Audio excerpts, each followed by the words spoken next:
Alright guys, we're going to start chapter 13, which are properties of solutions. We kind of have already talked a little bit about solutions in the intermolecular forces chapters, chapter 11 and 12, just when we were talking about like the ion dipole, intermolecular attractions, and I think that you'll see a lot of that coming into the first couple of slides here. So our goal for chapter 13 is that in this video, we're just going to do slides 1 through 9, and then on Monday when we come back, we're going to focus on doing more of chapter 13, but then Tuesday, Wednesday, Thursday, I think that I have planned for you doing a lab. Yes, I do. So Tuesday through Thursday is going to be encompassing labs, hopefully that will bridge chapters 11 through 13 together, and then we'll continue on with chapter 13 as we're doing the lab, and then I think on Friday as well. But let's go ahead and get started with solutions. So a solution is a homogeneous mixture of two or more pure substances, and it's formed when one substance disperses uniformly throughout another. And again, that uniform is huge, which is why we would call it a homogeneous mixture. The ability of a substance to form solutions is going to depend on two factors. One of those factors is just the natural tendencies of substances to mix and spread into larger volumes when it's not restrained in some way. And then also the type of intermolecular attractions that are going to be involved in the solution process. So let me just restate two factors. So one of them is the natural tendency for substances to mix, and then also to spread out into larger volumes just based on not being restrained. And then the second one is intermolecular attractions that are involved in that solution process. In a solution, there are two main parts. There's the solute, and then there's the solvent. So the solute is what's dispersed in the solvent. So think about the solute as being, think about the solvent as what's doing the dissolving, and then the solute is what's actually being dissolved, okay? So solute is what's being dispersed in the solvent. So the solvent is like the dispersing medium, and then the solute are the particles that are actually moving around that you're trying to dissolve in the solution. We can see here, let's say that, for example, this is pretty sure this is sodium chloride crystal lattice.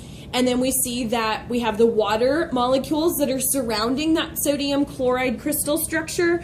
So what will happen are that the intermolecular forces acting between the water molecules are going to be overcome because of these ions that are present here. So the water molecules will come and take individual ions, and they'll completely surround those ions so that they are what we would call solvated. Remember, this intermolecular attraction is the ion dipole, IMF. So that happens for any solution that we could have with an ionic solid with water. We're going to see that other types of solutions can happen just based on their IMFs and then what will like what. So we'll get there. Okay, let's focus on this natural tendency towards mixing first, because I said that this natural tendency to mix is one of the first factors that's going to determine if something will form a solution. So let's suppose that we have oxygen and argon gas separated by a barrier, and then let's say that that barrier is removed. What's going to happen? So if I'm looking at this picture here first, I have oxygen and I have argon. I separate, or I take away that barrier. What happens? We know that they're going to mix. But why do they mix? Gases mix to always form a solution. And that's because that molecules, specifically we're thinking about gas molecules, and we're thinking about them in the ideal state. The molecules are going to experience negligible intermolecular attractions. And because of that, it's going to allow them to spread throughout that larger volume and form a gaseous solution. This mixing of gases is spontaneous.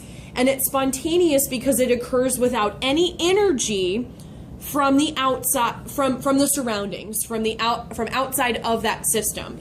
So I don't need any energy to have the oxygen molecules move toward the argon and the argon move towards oxygen. It's just going to mix on its own.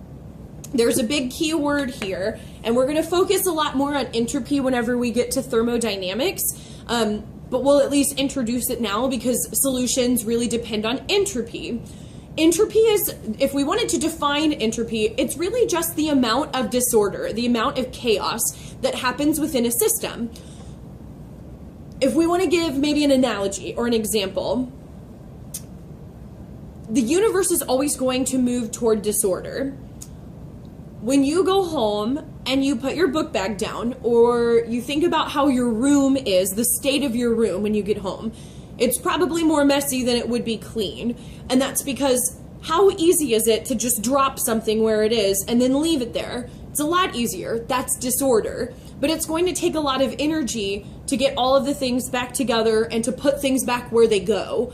So because you're creating order or you're creating structure, that's going to be a decrease in entropy because entropy is the amount of disorder that something has. So the universe is always moving toward disorder because it takes a lot of energy to make something more structured or more ordered.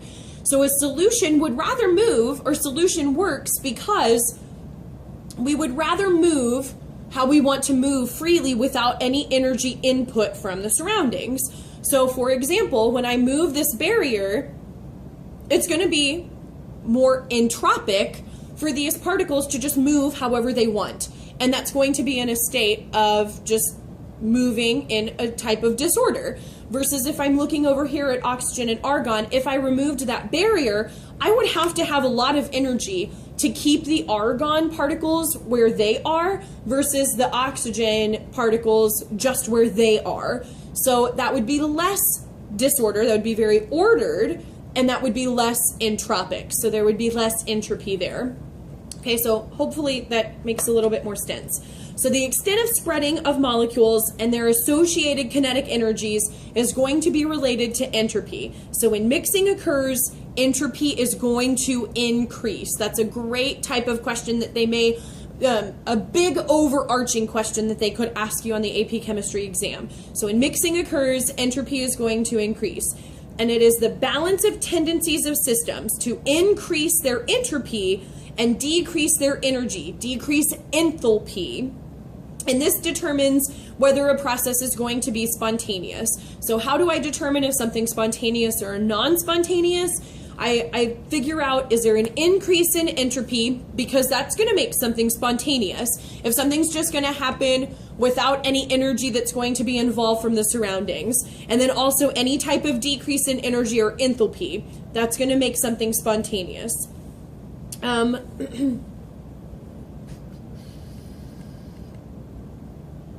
Okay, when would a solution not occur? When would it be a non-spontaneous process? So we kind of focused on when it would be a spontaneous process, but when would it be non?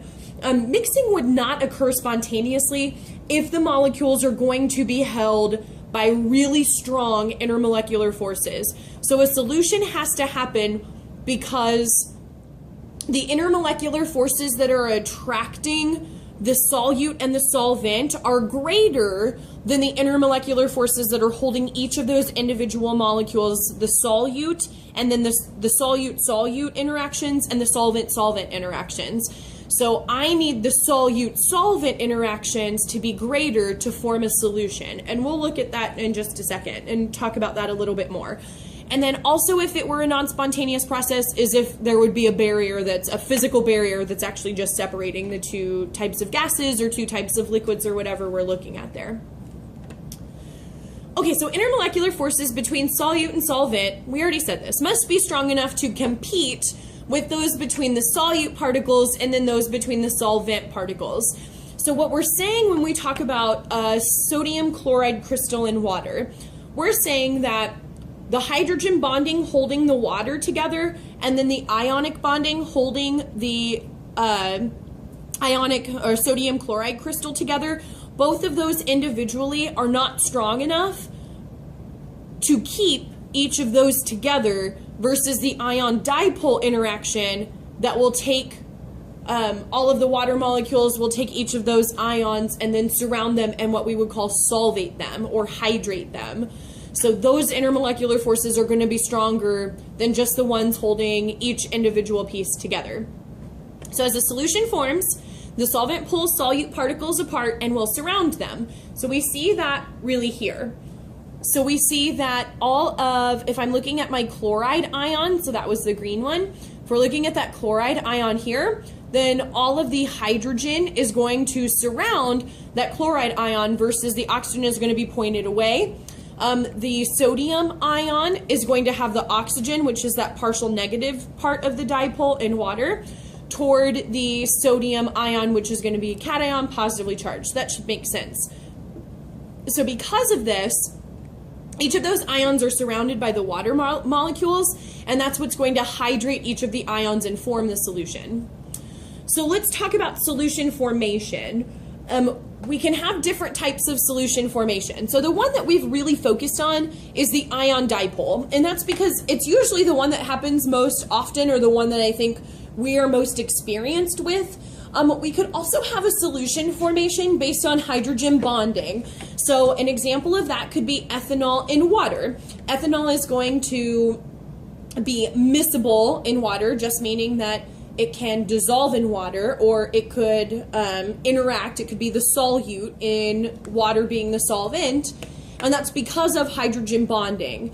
I could also have another one, a dipole-dipole interaction. So acetone C3H6O has a dipole, and then chloroform CHCl3 has a dipole. And the two of those, because they're very similar in their types of properties, both of them have a dipole, they can form a solution.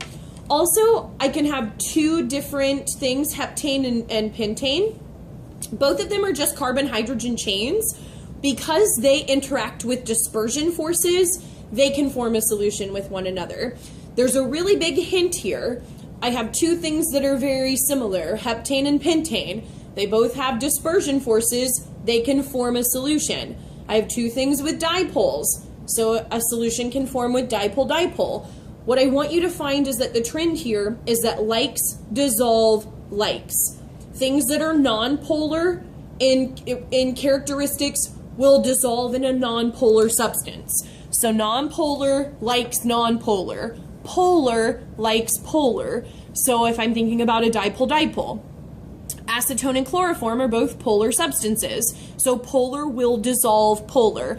But would acetone and heptane be, or would they be able to form a solution? They wouldn't, because I'm talking about a polar substance with a non-polar substance. So always in the back of your mind when you're thinking about solution formation, I always want you to think about likes dissolve likes. A polar substance will dissolve a polar substance, and a non-polar substance will dissolve a non-polar substance. Okay, so if an ionic salt is soluble in water, it is because the ion-dipole interactions are strong enough, we've already talked about that, to overcome the lattice energy of the salt crystal. And I don't know why this dipole-dipole one's here. It should have been the ion-dipole one. I'm sorry about that picture. But ultimately, to make a solution, intermolecular forces have to be strong enough to overcome what's holding the solute particles together and what's holding the solvent particles together. So then, really, an energy changes in solution. If we had to break them up into different pieces, there's three different parts that are going to affect solution, and really the energetics of a solution. So there's the separation of solute particles, there's the separation of solvent particles, and then there's going to be the new interactions between the solute and the solvent particles. So three kinds of intermolecular attractions that are involved in this formation. I want you to think about them as solute-solute interactions. So that would be me trying to separate solute particles. There's the solvent-solvent interactions, me trying to separate the solvent particles. And then the solvent-solute interactions, which are really what's going to help form and mix with the solution.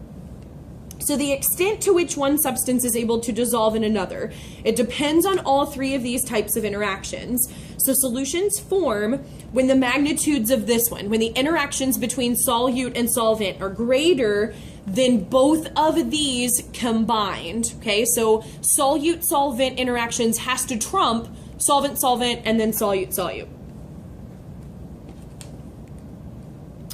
Okay, so the enthalpy change of the overall process. All of that is going to depend on the change in enthalpy for each of these individual steps. So these solution processes, if I'm thinking about solute-solute or solvent-solvent, all of them are going to be accompanied by some type of change in enthalpy. So for example, when sodium chloride in water, we know that it's slightly endothermic. So I think it's like a 3.9 kilojoules per mole. I'm not sure on that, but I'm pretty sure that it's right. But sodium chloride in water is slightly endothermic. If we wanted to, we could use Hess's law to determine what the overall change in enthalpy would be for a sodium chloride in a water solution. If we think about enthalpy of all of these individual parts, so for example, I could think about individual solvent-solvent.